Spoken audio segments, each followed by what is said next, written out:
Buenos días para todos. Agradeciendo la invitación y pues estamos recordando el natalicio de Valls, pues mejor dicho, hace 100 años, y uno dice, bueno, hace 100 años hay muchas cosas que han pasado y muchas cosas que han cambiado, para que, digamos, hacer memoria de lo que ha pasado hace 100 años, pues sobre todo con un público joven.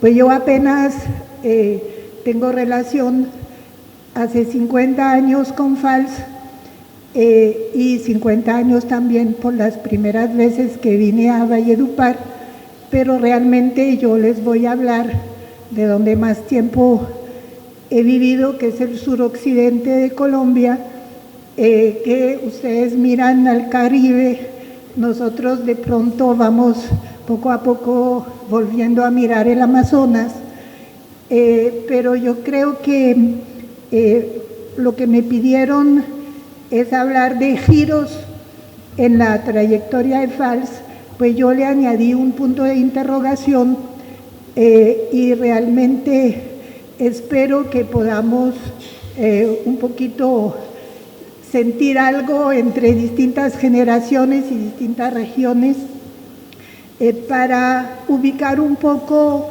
qué representa, lo que representan pues el itinerario de Valls y de qué manera puede tener sentido para la generación actual, que le toca innovar en un mundo que ha cambiado bastante. Yo empezaría, pienso, les propongo, para ambientar un poco la pregunta de si hubo o no hubo giros en su trayectoria, la primera realidad que yo creo que todo el mundo tiene clara, que realmente Valls fue el que inventó y aclimató la profesión de sociólogo en unas épocas que eran tiempos de reforma agraria. Y pongo entre paréntesis urbanización, porque en realidad el país se estaba volviendo urbano. O sea, el censo del DANE del 64 es el primero en que Colombia aparece como mayoría urbana, pero la temática y los movimientos y las juventudes, todo el mundo estaba en torno a reforma agraria. La segunda época a la que aludiré es desde la publicación de la subversión en Colombia hasta su participación en la Asamblea Nacional Constituyente, y entre los dos, pues en el país hubo la reforma municipal. A partir de esas dos etapas, digamos, escogidas un poco, pues espero que no demasiado arbitrariamente, pues es que nos preguntaremos, o les plantearé algunas lecturas de ese itinerario y algunos interrogantes sobre un itinerario que a la vez es personal y a la vez es intelectual. Y yo creo que todos, en cierto sentido, estamos, digamos, provocados en los dos niveles, el nivel personal, que en esa época se hablaba mucho de compromiso, ahora hablan de activismo, pero entonces, pues ver esto para qué nos sirve, y espero que algunos se atrevan a intervenir para que medio empecemos a conversar. Entonces, la primera etapa de la profesión de sociólogo, yo creo que estaría, el punto que me parece como miras para que le echemos cabeza, es de lo campesino a lo regional. O sea, cómo en esa época Valls empieza con, pues lo que ustedes saben, el trabajo sobre campesinado, pero va a terminar hablando de lo regional, y hoy en día ese tema todavía no está resuelto. Entonces, para ubicar el itinerario de Valls, les propongo que miremos paralelamente en qué está América Latina, o sea, cuál es el contexto en el cual se le toca vivir a Valls, y en qué hace él, o en qué él aporta, busca y aporta elementos. Yo creo que, no sé, para ustedes no debe tener mucho contenido, mucho sentido lo que para nosotros era el contexto de los años 60, finales de los 50, con la irrupción pues de la Revolución Cubana, pero paralelamente en Asia y en África unos movimientos de descolonización muy importantes. Pues a mí me tocó, cuando era estudiante universitaria, pues todos esos procesos de descolonización vistos desde Europa, ¿no? Entonces hay un contexto importante, y más adelante, cuando vamos a aludir pues al libro La subversión en Colombia, el elemento así como de golpe que todo el mundo sentía y vivía es que hay cambios, y hay cambios pues para ustedes o para nosotros hoy, pues que haya cambios es como lo común y corriente que nos ha tocado en los últimos 50 años, pero hace 50 años esa idea o esa constatación que podía haber cambios, o que había cambios que nadie pensaba que se iban a dar, pues era una sorpresa, era algo que provocaba, bueno, ¿cómo me ubico yo frente a eso? Y si me voy a ubicar desde esta novedad que era la sociología entonces, bueno, ¿eso qué?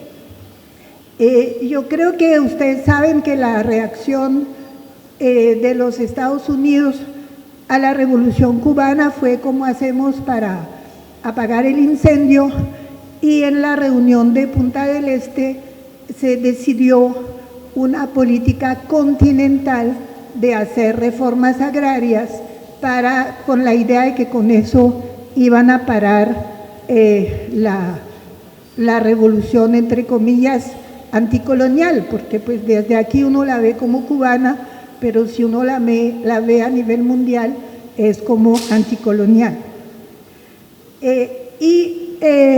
Aunque, como digo, el espacio político estaba dominado por ese tema de la reforma agraria, en la realidad social, digamos, estaba avanzando mucho un proceso de urbanización cada vez más grande, y en particular en los países colonizados.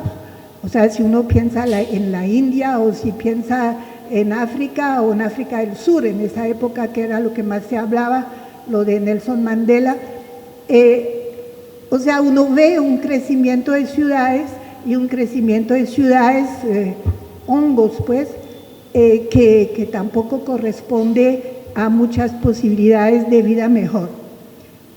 Pero en Colombia, en esos años hay un debate, en la época de Carlos Lleras Restrepo, hay un debate, y aquí ustedes saben que la ley de reforma agraria es del 64, hay un debate sobre si es mejor hacer reforma agraria y que la gente se quede en el campo, o si es mejor hacer industrialización y promover que la gente del campo se vaya a la ciudad para dar mano de obra. Y si lo miramos desde el gobierno, mejor dicho, desde el Estado colombiano, en esa época se está empezando a consolidar como un Estado nacional central, pero se está empezando. Pues yo me acuerdo en los 60, cuando yo empecé aquí, el precio de la papa no era el mismo en todas partes, o para cualquier otro producto del campo. Hoy en día, pues todo el mundo sabe en Corabastos cuál fue el precio, y es el precio todo el mundo lo maneja a nivel nacional. Entonces, digamos, es el momento, los finales de los 60, es el momento en que el aparato estatal, el Estado como herramienta, digamos, se consolida. Y quiero resaltar una de las cosas de Lleras es que crea el Departamento de Planeación Nacional. Y ustedes saben dos cosas, pues, o sea, lanzo para los elementos de reflexión, que la planeación nacional es la herramienta del Estado central y hoy en día es algo muy importante y muy poderoso y en la práctica yo no puedo hacer nada en ninguna parte si eso no está aprobado en el Plan Nacional de Desarrollo y en su herramienta que es planeación. Ahora, esa consolidación del aparato estatal, digamos, para hablar rápido, se da en un contexto político el final, o sea, en parte es el Frente Nacional y en parte es el final del Frente Nacional. Ustedes aquí que tienen la plaza Alfonso López, pues a Alfonso López le tocó el final del Frente Nacional. Entonces, bueno, yo hago alusiones porque pues no se puede profundizar aquí, pero Carlos Lleras tiene la segunda cosa importante, es que se inventa o crea la ANUC, o sea, la Asociación Nacional de Usuarios Campesinos. No es una iniciativa de las comunidades campesinas, es una iniciativa del Ministerio de Agricultura, o sea, de Lleras a través del Ministerio de Agricultura, pero eso también va a tener mucha importancia en los años 60, 70. Entonces, tenemos ese contexto y FALS vive o empieza a desarrollarse, digamos, como profesional en ese contexto complejo y ese complejo bastante, digamos, diverso, que toca muchas capas diferentes de lo que pasa en una sociedad. Y yo creo que lo que más se conoce es las transformaciones, porque él llega a la sociología y llega al campesinado a partir de la academia, porque pues de pura chiripa le tocó estudiar eso, no era su idea inicial. Entonces él inicialmente se ubica en la academia y es dentro de la academia o desde la academia que va a tratar de hacer transformaciones. Yo creo que es importante cuando uno habla de transformaciones sociales mirar desde dónde se hace, porque eso se puede hacer desde muchos niveles, desde muchos lugares. Entonces yo creo que es importante porque los primeros años pues termina creando pues la Facultad de Sociología en la Nacional, pero ustedes saben que el movimiento estudiantil lo va a sacar y cuando lo saca pues aterriza otra vez en lo internacional, aterriza en un instituto de las Naciones Unidas en Ginebra, que anécdota pues es donde lo conozco porque está haciendo una investigación sobre reforma agraria y cooperativas, pero a nivel mundial, y obviamente contrata negros que le hacen el trabajo de campo, y yo fui una de esas negras que vino 3 meses al Tolima, donde ya había estado, pero pues a trabajar sobre cooperativas que tenían que ver con la reforma agraria en el Tolima. Entonces, o sea, hay un juego, hay un ir y venir entre una cosa concreta, precisa, su trabajo para Boyacá, su trabajo para tal cosa o tal otra, y de todas maneras unas referencias de lo que pasa en el mundo, y en particular, pues en ese mundo donde se trata de hacer reformas agrarias para que se queden tranquilos, ¿no? Para que no cambie. Ahora, después de su periple académico, su doctorado y toda la cosa, él entra a Colombia como funcionario. O sea, es funcionario del Ministerio de Agricultura, trabaja o creo que contribuye a inventarse las JAC, las Juntas de Acción Comunal, pero digamos el segundo lugar desde donde va a evolucionar y a descubrir cosas e inventar cosas es como funcionario. Me parece importante pues como recordar eso, porque hoy en día pues yo le preguntaba a sus profesores qué hacen los que estudian sociología aquí cuando salen, dónde encuentran trabajo, y yo supongo que muchos de los que lo logran pues encuentran puestos como funcionarios, pues no sé, ¿no? Pero la pregunta va porque hoy en día hay una relación bastante importante entre profesionales, sobre todo en las ciencias sociales, y ubicación laboral.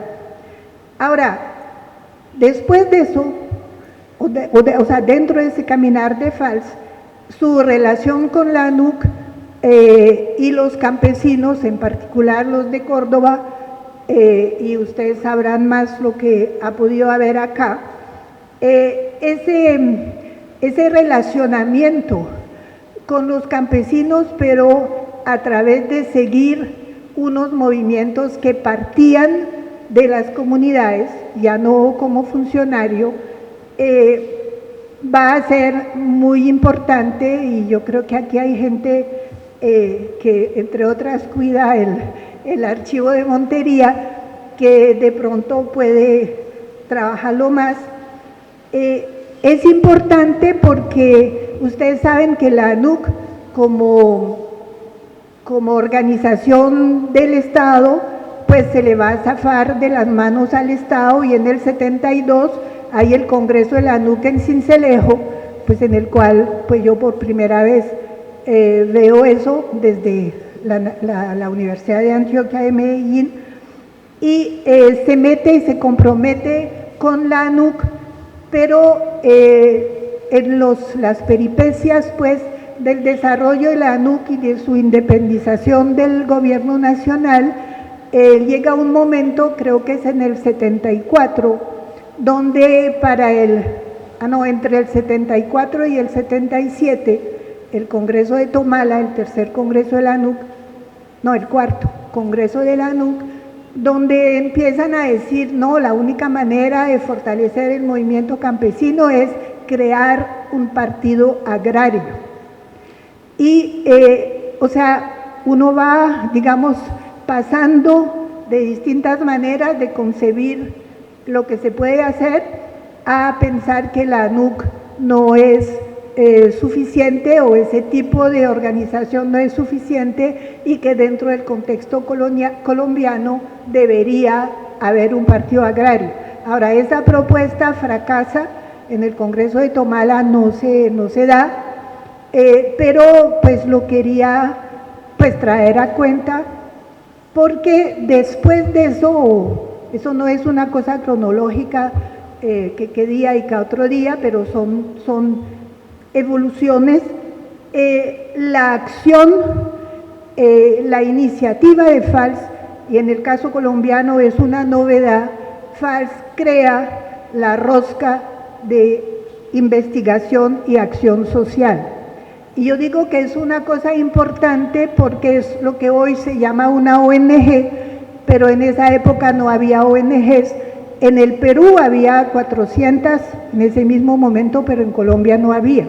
En Colombia la iniciativa de la sociedad civil es un fenómeno tardío, inclusive comparado con otros países de América Latina. Entonces yo quiero aquí traer a cuenta, porque no lo he visto mucho en charlas, de qué significa la creación de la rosca, porque todo el mundo cuando hablan de la rosca hablan de FALS, pero la rosca se fundó por lo menos con 3 personas más, y realmente que contribuyeron a que esos intelectuales, profesores universitarios, investigadores académicos, pues aterrizaran pues en la realidad de este país. Y el primer comportamiento o los primeros trabajos de la rosca, yo no sé si fue voluntario o si es una coincidencia. Valls trabajó en la costa, Gonzalo Castillo trabajó en el Tolima y descubrió el manuscrito de Quintín Lame, y la rosca publicó por primera vez en 1971 que un indio escribía. O sea, eso fue otro golpe, como así, un indio que escribe. Augusto Libreros, que era otro de los que estaban ahí, trabajó en la costa pacífica de Nariño. Entonces, yo no sé si fue un plan o si fue las relaciones pues, de cada uno. En realidad, la visión regional inclusive de la problemática campesina está presente, y yo creo que eso es muy importante. Por eso se me ocurrió hablar esa etapa de lo campesino y lo regional, porque tampoco es dejar lo campesino para mirar lo regional o dejar lo regional. O sea, entonces, ¿cómo empezamos a ver el país, a ver el trabajo en el país o a ver el conocimiento del país a partir de distintas regiones? Y yo creo que más que, entre comillas, el compromiso, lo que nos sería interesante pues trabajar un poco más es qué quiere decir descubrir cómo es la vida en esas regiones diferentes. Pues yo les digo eso con mi experiencia personal. O sea, cuando yo llegué a hacer mi trabajo de pregrado en el primer proyecto de reforma agraria de este país, que era Tolima 1, entre el 63 y el 64, los que trabajaban, los que se reunían con Camilo Torres cada semana para mirar lo que hacían de acción social y al mismo tiempo lo que hacían como lectores de la Biblia en la época del concilio, pues nadie conocía. Yo me llevé a María Cristina Salazar a Cunday. Lo digo no pues para tratar de que vean quién les está hablando, pero conocer el país, pues el país era Bogotá, Cali, Medellín. O sea, la gente no conocía, no había una conciencia de lo que era realmente la gente que vivía en este país. Entonces, a mí me parece importante el mirar cómo la segunda iniciativa después de la Nacional de Bogotá es crear una organización de la sociedad civil que no depende ni del gobierno ni no se sabe de qué, porque evidentemente fue financiada a los primeros $5,000 que llegaron para la rosca, llegaron del Consejo Mundial de Iglesias, que en esa época tenía un comité de lucha contra el racismo, y como les digo, era más que todo África del Sur, la lucha de Mandela y compañía, que el Consejo Mundial de Iglesias apoyaba, y la relación entre Valls Borta y Víctor Daniel Bonilla, que acababa de publicar Siervos de Dios y Amos de Indios, pues hizo que los del Consejo Mundial se interesaran un poco más a lo de Colombia, y empezó así. Entonces, la evolución a decir los civiles, o no sé cómo decir, la sociedad civil y los civiles, obviamente digo los civiles y pienso en los armados, pero los civiles tienen posibilidad o deberían tener la posibilidad de tomar iniciativas. Y ahí es donde empieza ese tema de iniciativas en términos de investigación, pero relacionada con problemáticas de la gente en distintas regiones. O sea, cómo la investigación, los temas de investigación surgen a partir de necesidades que se descubren pues en el terreno. Hoy en día la mayoría de los profesores universitarios pues tienen que publicar y publicar porque si no, no tienen puntaje, pero los temas de investigación son los de la comunidad mundial, ¿no? Entonces usted no escoge sus temas porque la gente se los pone o porque usted está con la gente y ve una problemática y dice, carajo, no sabemos nada, entonces investiguemos. Entonces eso es una dificultad, digo una dificultad para los que les toca ahora. En cierto sentido, en alguna época, la generación mía tuvimos cierta libertad, pues yo siempre estaré agradecida con la Universidad del Valle, que uno podía investigar en cosas que le planteaba la gente. Entonces, si miramos de esa época, que sale y uno dice, bueno, ¿será que ustedes se ponen a leer algunos libros de Fals hoy? ¿Será que vale la pena leer y leer qué? Entonces, ustedes saben que lo primero es El hombre y la tierra en Boyacá, con un subtítulo Desarrollo histórico de una sociedad minifundista. Y yo me puse a volverlo a mirar porque hace 1000 años que no lo miraba, y yo rescataría dos maneras de abordar el tema y ustedes verán la diferencia con los que hablan hoy de campesinos. Fals, primero, además de, entre comillas, sociólogo, pues parte de la historia del poblamiento. Y el poblamiento es un tema muy importante porque la otra cosa curiosa de Colombia, o sea, curiosa no, pero de bulto, es que en 1905 Colombia tiene 5 millones de habitantes. O sea, eso a mí me sorprendió muchísimo, 5 millones de habitantes en esta inmensidad. Y ya en 1964 creo que llega a los 11. Entonces, pensar la historia del poblamiento para pensar la ruralidad, para pensar el campesinado, ¿y qué quiere decir campesino? O sea, porque, ¿qué quiere decir campesino? En las distintas épocas y en los distintos sitios, que no es lo mismo. Entonces, me parece importante retomar la formación, o sea, el estudio de las sociedades agrarias desde ese punto de vista del poblamiento, y ustedes saben que es poblamiento disperso, pero también de manera de hacer economía, porque la manera de hacer economía, que la describe él ahí un poquito, pues no es cuánto es que exporta usted de café o cuánto es que exporta usted de palma africana o de aceite, pues, sino que hacer economía es una cosa mucho más compleja que un balance de una contadora. Entonces, eso es un tema. Y la otra cosa que me sorprendió ahorita que lo volví a leer es que habla de campesinos a 3 niveles: a nivel del hogar, a nivel del vecindario y a nivel de la comunidad. Y cuando dice comunidad, lo relaciona con intercambios y con asociación, porque pues está muy marcado por ese poblamiento disperso.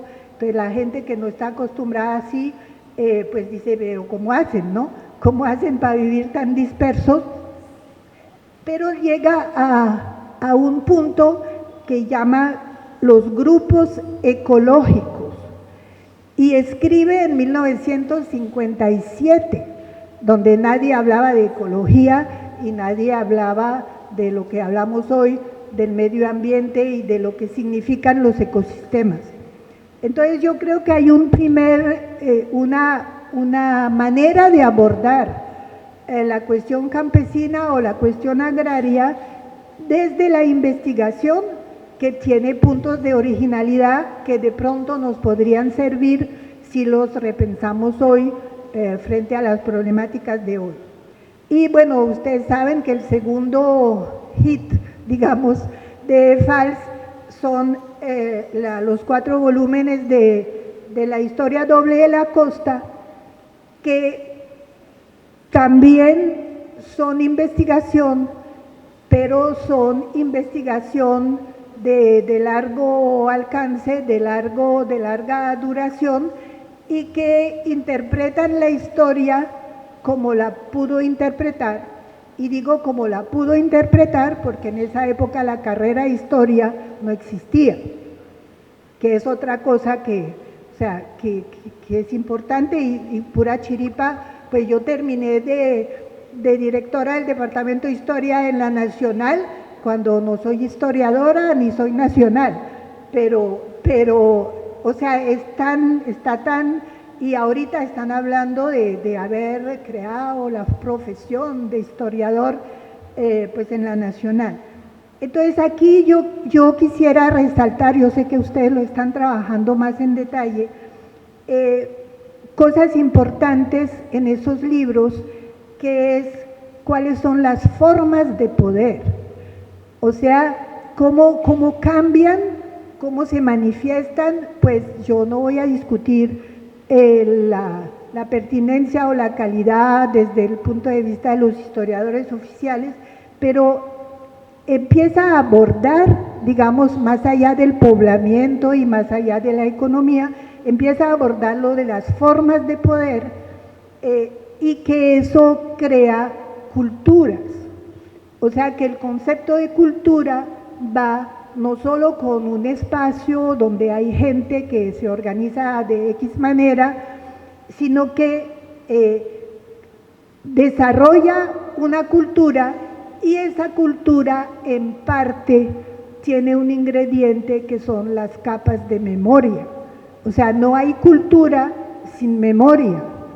Y parte del problema de los colombianos, y estoy hablando de la época, no me atrevo a hablar de ahora, parte del problema es que la colonización lo que les metió en la cabeza es que no había historia de Colombia, y si acaso eso empezaba con ¿cómo es que llama?, Cristóbal Colón, y después llegábamos al héroe Bolívar Santander y aprendamos a la oposición. Entonces, yo creo que esa idea de que tiene que haber memoria dentro de la creación de sujetos políticos pues autónomos, me parece importante como aporte de Valls en sus tanteos, que ahora uno pueda discutir los libros y mirar detalles, pues eso ya hay mucha bibliografía sobre eso, pero me parece que como búsqueda es importante, y hay unas intuiciones de Valls que simplemente quiero señalar. Ustedes se acuerdan que habla del hombre anfibio. Entonces, imaginarse una gente dentro de una problemática general que hablamos del campesinado y de la reforma agraria y no sé qué, es bueno, ¿cómo así que un hombre anfibio? Y un hombre anfibio, pues evidentemente que se inventó en las condiciones pues de la depresión de Monpós u otro, pero de acuerdo a dónde está parado, ¿no? Entonces a mí me parece, yo no sé si es más que una intuición, les confieso que no volví a leer los 4 volúmenes para esta charla, pero es una manera de empezar a decir que una región y su gente tienen que ver también en esa relación con en qué ecosistema me encuentro, en qué espacio me encuentro físico y no solamente ideológico. Entonces, y otra cosa, en esa época la geografía en Colombia no existía, ¿no? La carrera de geografía es todavía más tardía que la de historia. Entonces eso como para decir que son importantes aportes de Valls en términos de búsqueda, ¿no? De búsqueda de cómo abordar la problemática de la investigación de una manera que pueda tener relación con la gente, aunque todavía no hay, digamos, esa formalización de la investigación, acción participativa como la gran novedad, mirar cómo eso va formándose poco a poco a partir de intuiciones, a partir de, obviamente, mirar qué pasa con la gente, de qué gente estamos hablando y dónde es, que sería, yo no sé si existe, yo no conozco ninguna investigación sobre lo que significó la rosca, como esa manera de hacer investigación en distintas regiones y con distintos enfoques, porque los 4 compadres pues que estaban ahí no necesariamente tenían las mismas metodologías, aunque juntos publicaron el famoso Ciencia Popular, ¿cómo era? Conocimiento popular y ciencia popular y demás, ¿no? O sea, pero eso me parece importante porque detrás del texto, que yo creo que mucha gente lo ha leído, lo ha usado, está una práctica de ubicación en regiones diferentes del país, donde de todas maneras recogen esos conocimientos de la gente que sí tiene las raíces, pues los pies en la tierra, ¿no? Entonces, bueno, eso como para la primera cosa, donde lo de investigación está muy claro y muy original, y me parece que es más de discusión, y me gustaría escucharlos ustedes también. La segunda etapa, donde publica un libro, o sea, la última publicación de esa época, pues, que es desde la academia y que se llama La subversión en Colombia. Pero cuando uno rasguña un poco que hay en ese libro, realmente detrás de subversión es el nuevo nombre de la gran preocupación conceptual de la época entre los sociólogos, que es el cambio. Cambio, ya me acuerdo, cambio dirigido y cambio yo no sé qué, lo mismo que había colonización dirigida y colonización espontánea. Entonces, es el último libro, digo yo, de esa época, que viene de la academia, pero que es muy mal recibido por la academia, y que cuando lo reedita, pues lo reedita en homenaje a Camilo Torres, que había sido su colega, pero que había muerto pues como combatiente común y corriente del ELN. Entonces, hay un interrogante sobre la subversión que es, y si el cambio, porque finalmente yo lo que digo, que la pregunta que nos queda de todas maneras hoy también, es qué tanto el cambio se debe a la acción nuestra, y fuera eso, qué tipo de acción, ¿no? Tuvimos mucho tiempo el debate si es acción armada o acción desarmada, pero ¿qué tanto depende de nuestra acción voluntaria y qué tanto depende de una cantidad de corrientes que atraviesan las sociedades y sobre los cuales pues poco es la capacidad que tenemos de incidir, ¿no?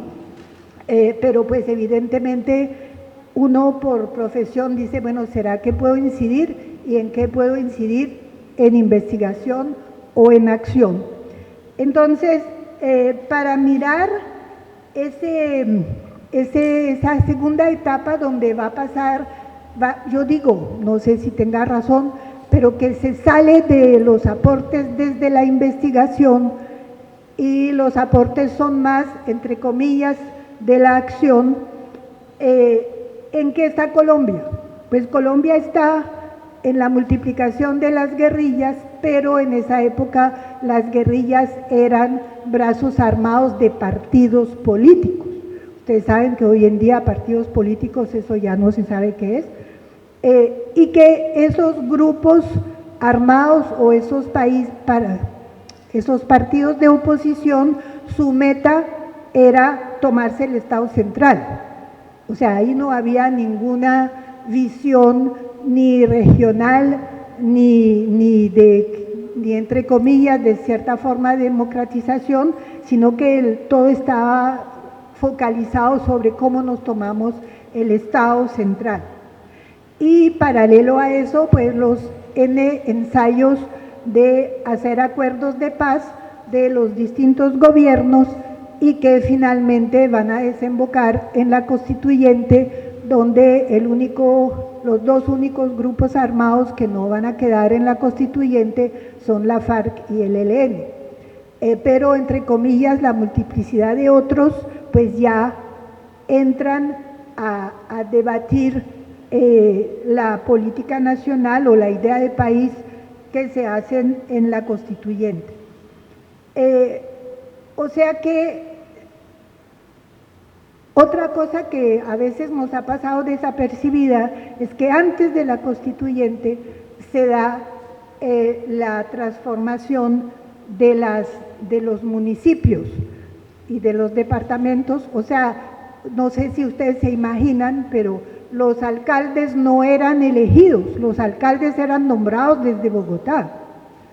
Entonces, la revolución, que significa más o menos 86, 88, las primeras elecciones populares de alcaldes y de departamento también, eso es una descentralización.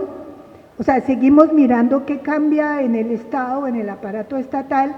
Eso es muy importante y yo creo que políticamente en esa época, no sé si la mayoría de los movimientos sociales de pronto no alcanzaron a tomar la medida de lo que eso significaba, en lo mismo entre lo campesino, lo urbano, lo regional, que significa la descentralización del Estado, pero continuamos con el fortalecimiento de un Estado central, y hasta hoy, ¿no?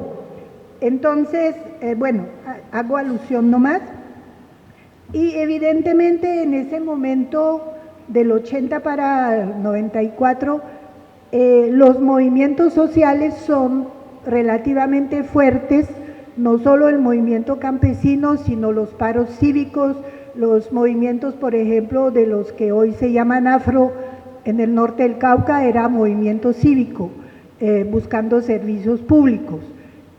O sea, hay una cantidad de movimientos sociales y no solo agrarios, y digamos, la visión de esos movimientos sociales es la alianza obrero-campesina, en mitad de la cual surge en el suroccidente del país el movimiento indígena, y eso tampoco nadie lo esperaba, y eso también nadie sabe cómo se come y qué representa ese movimiento, pero solamente dejo una puntada, que ese movimiento lanza una nueva pregunta y es el derecho al territorio. O sea, por primera vez se pronuncia esa palabra, digo primera vez en el escenario pues político, y en particular eso va a salir en la constituyente. Entonces, Valls, como digo, volviendo a tomar el itinerario de Valls y de los demás, digamos, la manera de reaccionar de todos los grupos o grupúsculos de izquierda que había y que estaban en la oposición o que estaban excluidos de la vida política, era la abstención. O sea, no era participación política, sino que la participación política tomaba la forma de abstención. Y eso no era nuevo, porque los liberales y los conservadores lo usaron en los años 30 también, 20 y 30. Si no estoy de acuerdo, me abstengo. Entonces, yo lo señalo simplemente para que lo tengan de referencia. Finalmente, cuando Valls en un momento dado está moviéndose en torno al movimiento Firmes, que yo no sé muy bien cómo calificar, si realmente es un partido o es un movimiento o cómo es, pero termina elegido a la Asamblea Nacional Constituyente como delegatario a nombre de la Alianza Democrática M19, y yo no creo, pero pues no les garantizo, yo no creo que fuera por militancia del M19, sino porque, como ustedes saben, mandaron a la cárcel a María Cristina porque había arrendado el sitio donde Carlos Duplá, que sí era del M19, vivía. Entonces, como le había arrendado la pieza, se suponía que era, pero ellos vivieron un momento muy duro porque FALS estuvo un tiempo, pero no se quedó, pero María Cristina sí se quedó más tiempo encarcelada. Entonces yo me imagino, como les digo, me imagino que eso tiene que ver, o sea, la evolución de las transformaciones de la participación del M-19 en la vida, primero pues perseguida y después ya en la Asamblea Nacional, pensar que los 3 presidentes que hubo, pues el liberal, el conservador y el M, 3 presidentes de la Asamblea, pues eso sí era una novedad. Entonces, y la postura, o sea, la postura no, el trabajo concreto que hizo FALS en la Asamblea, que fue en la Comisión Segunda, donde también el Movimiento de Autoridades Indígenas del Suroccidente había mandatado a Lorenzo Muelas, pues con la misión de hacer reconocer territorios.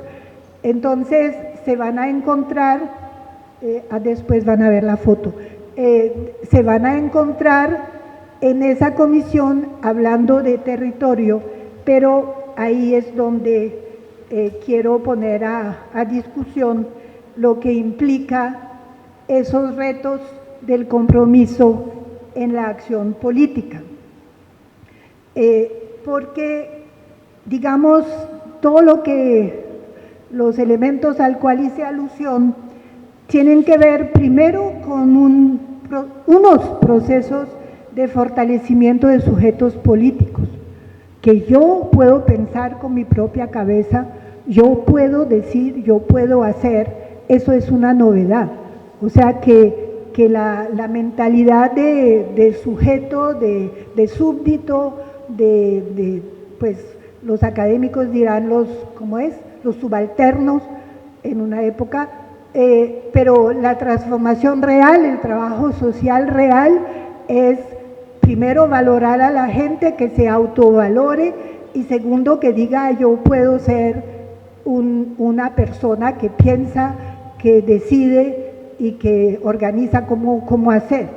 Entonces yo creo que hay un primer campo donde habría que trabajar, y yo digo investigar, pues más allá del homenaje, el saludo a la bandera, cómo fueron esos procesos de creación o apoyo a la aparición de sujetos políticos, que eso usted no lo puede imponer, usted no lo puede decretar, pues eso implica una transformación de la gente que no se hace solamente ni principalmente en la plaza pública, o hasta donde este fortalecimiento de sujetos políticos autónomos es mucho más compleja y se tiene que dar en otros espacios.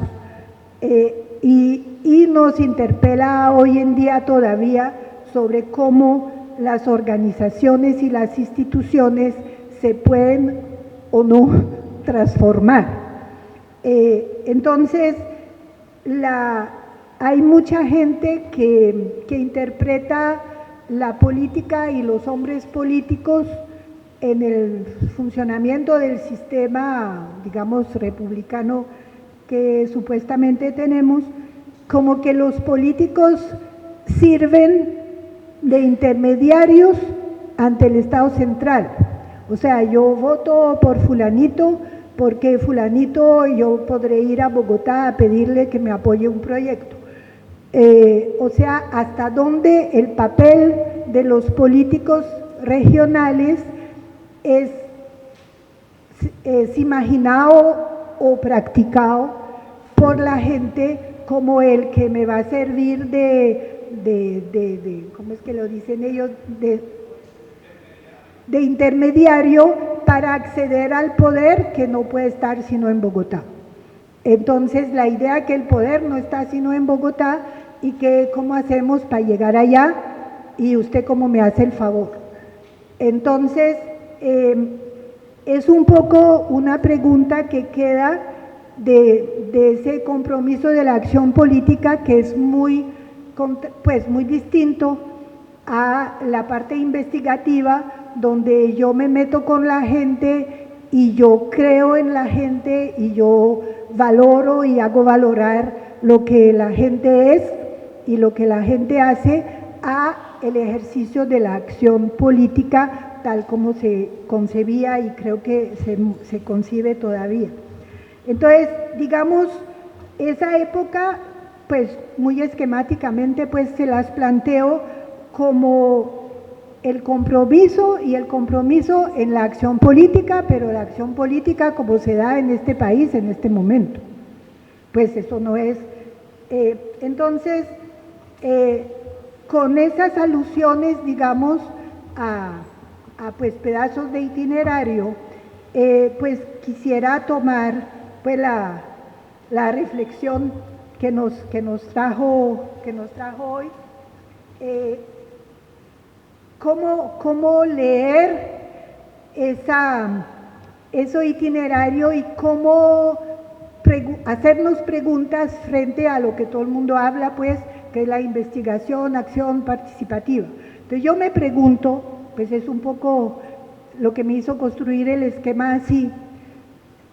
Investigación participativa, yo creo que está claro. O sea, cómo lo hizo y investigación participativa, qué quiso decir o qué no quiso decir. Pero cuando yo digo acción participativa, ¿de qué estoy hablando? Y lo digo a partir de los interrogantes de la experiencia de Valls, ¿no? Y para no decir de la que nosotros podemos tener hoy en día. O sea, cuando yo digo acción, cuando yo digo investigación, acción, ¿de qué acción estoy hablando?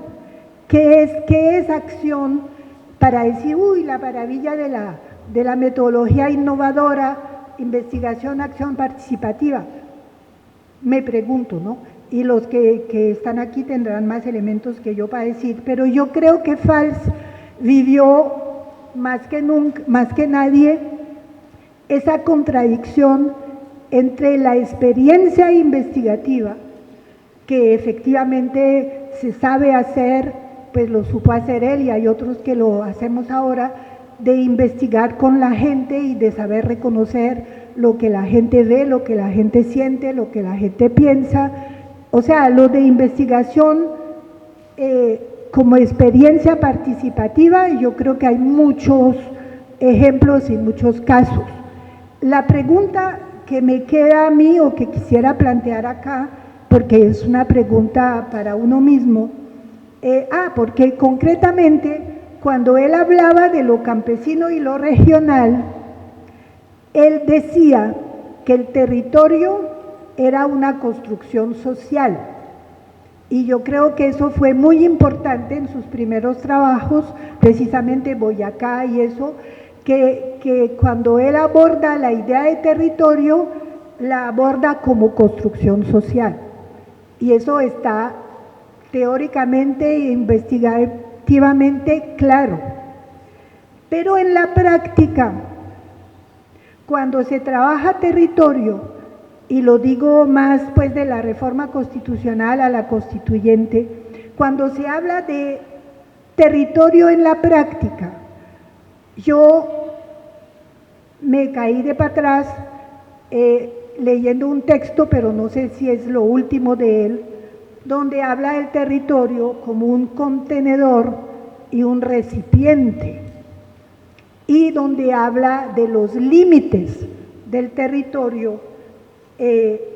Entonces, es como una contradicción, para mí es una contradicción, o sea, eso sería realmente un tema para discutir, de si el territorio es construcción social, cuáles son sus límites, o el territorio se define por los límites, o el territorio se define por los flujos, por las relaciones. Y entonces, ¿de dónde a dónde? Y en la práctica actual, absolutamente castradora que tenemos, territorio es sinónimo del espacio más chiquito y pelea por linderos. Pelea por linderos y como ahora no es campesino terrateniente, ahora es campesino afro-indio. Entonces yo creo que si no nos cuestionamos o sea, cómo retomar del trabajo de Fals ese concepto de territorio que medio empezó a plantear cuando hacía la investigación, donde decía, digo yo con toda razón, que el territorio es una construcción. No solamente quiere decir que cambia en el tiempo, pero sino que lo hace los que lo habitan. Ahora, evidentemente no lo hacen solo los que lo habitan, y también lo hacen los que dominan, y que pueden dominar políticamente o pueden dominar económicamente, para no hablar de la concepción cultural general actual, donde todo se compra y todo se vende. No hay nada más, es comprar y vender. La vida social se reduce a comprar y vender. Pues esquemáticamente, pues para que discutamos. Entonces yo creo que ahí hay un problema interesante de lo difícil que es pasar de lo conceptual a la práctica social, que yo puedo como persona estar completamente comprometido, pero que mi compromiso pues está mucho a nivel del deseo, pero cómo me invento maneras de actuar que puedan ser, digamos, más concretas y más innovadoras, porque la lectura que yo hago hasta ahora de Fals es que realmente su acción en la última etapa de la cual estoy hablando fue más que todo dentro de la estructura estatal, tratando de cambiar pues la constituyente o después la Comisión de Ordenamiento Territorial que quedó después de la constituyente, pero entonces el cambio es más de tipo legislativo, y eso es pues la misma cultura colombiana, ¿no? Que uno piensa que cambia las cosas porque hizo una ley, y no piensa que la ley viene después de que hayan cambiado cosas y de que haya una relación de fuerzas que permite que pase una ley, porque una ley no pasa así nomás. Entonces yo creo que esa contradicción es tenaz, pero la vivimos todos, de cómo hay una experiencia investigativa bastante novedosa en esa época, no es sola de él, mucha gente siguió por ahí, pero a la hora de hablar de acción, pues no sabemos pues de qué acción hablamos, o si fundamentalmente estamos hablando de acción política en los contextos pues, del ejercicio político de la Colombia de los años 90 para acá. Entonces dejo eso y quiero resaltar pues que pensemos pues que somos herederos de Fals en la medida en que nos planteó que teníamos que tener una visión de largo plazo. Y obviamente eso no es pues la mentalidad actual, que todo es inmediato, todo es al minuto y todo no pasa nada antes y no pasa nada después, pero yo creo que hay mucha, pues que podríamos tratar de rescatar eso y plantearnos, pues yo les dejo unos retos de investigación de hoy.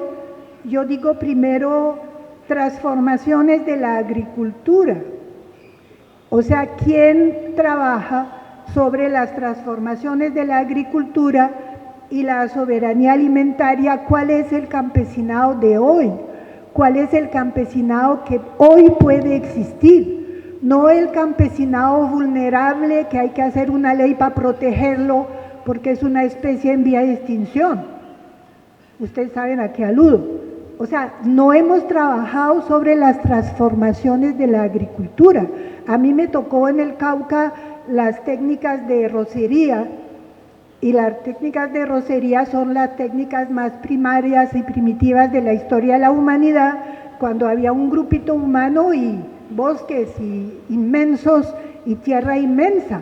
Entonces ellos deambulaban y hacían, ¿cómo se llama eso? Pues en el medio NASA uno dice el rastrojo, se me fue la... ¿Ah? la rocería, pero la rocería implica que tú no vas a rozar todos los años en el mismo sitio. Tú necesitas un territorio amplio para poder rozar. Y eso no es solo de los NASA, yo no sé los arhuacos aquí si lo tuvieron, pero ¿cómo es el campesinado de hoy? El campesinado entendido como gente que vive de la agricultura, aunque sea 70 o 70% o 75% de sus posibilidades de sostenerse. Entonces, ¿eso cómo lo trabajamos hoy?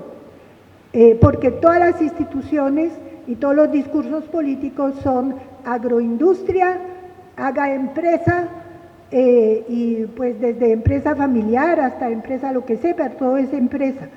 Y de todas maneras hay una tendencia nueva en el mundo y que el Plan de Desarrollo Nacional lo retomó, el último es que hacer planeación pero a partir del agua. Entonces, pues eso muy bonito y quedó en el Plan Nacional, pero en la práctica vaya y trabaje con los municipios, los POT o los EOTs, y mire a ver cómo es y cómo se puede imaginar uno que hace planeación pensando en el territorio, pero en todos los seres vivos del territorio. O sea, y no solamente los humanos, sino pues el agua, el aire, etcétera, y eso es una tendencia mundial, pero aquí uno piensa que eso es para los pueblos originarios, pero los otros no. Entonces, y los pueblos originarios se convencen de que esos son pasado, y las juventudes pues se preguntan, bueno, ¿qué quiere decir la tradición? Porque no hay una decantación de las nuevas tendencias que planteen a la vez producción de riqueza y a la vez conservación o restauración ambiental. Ustedes saben que son ministerios diferentes, son proyectos diferentes, por un lado lo ambiental y por el otro lado lo económico, y una cosa que me escandalizó, que descubrí en la hechura de los planes de desarrollo municipal, lo que llaman seguridad alimentaria es programa social. El programa económico está en otra parte del plan de desarrollo. Entonces la seguridad alimentaria es subsidio, no es generación de riqueza. Entonces hay una serie de cosas que yo donde digo que si uno trabaja, sea investigativamente, sea investigación-acción, o sea, como lo quieran decir, hay cosas por aclarar que de pronto pueden ayudar a imaginarse otro tipo de acciones. Y el reto que nos queda a todos, ahorita que veníamos en el carro hablando de la transformación de Montería o de Valledupar, cómo podemos imaginarnos la acción en torno a territorio, que no sea pues el micro territorio básico, como un espacio de reconstrucción económica y social. Porque mientras sigamos diciendo que vamos a sacar a la gente de la pobreza, mientras hacemos todo para producir la pobreza, entonces, pero el territorio actual no está pensado para reconstrucción económica y social. Entonces queda como de los retos que no van a salir en la semana entrante, pero ahí están. Y digamos, volviendo a Fals y al oficio de los sociólogos, ¿qué quiere decir la participación en la investigación, en la política y yo diría en la acción? Porque los agentes no hay solamente acción política, o sea, pareciera si uno mira el itinerario de Fals que su último tiempo de compromiso fue acción política, pero entonces yo digo, pues es el único campo de acción. O sea, ¿qué tiene que ver la investigación con acciones de reconstrucción económica, por ejemplo, de la agricultura campesina familiar? Yo estoy hablando del Cauca, ¿no? Frente a los ingenios,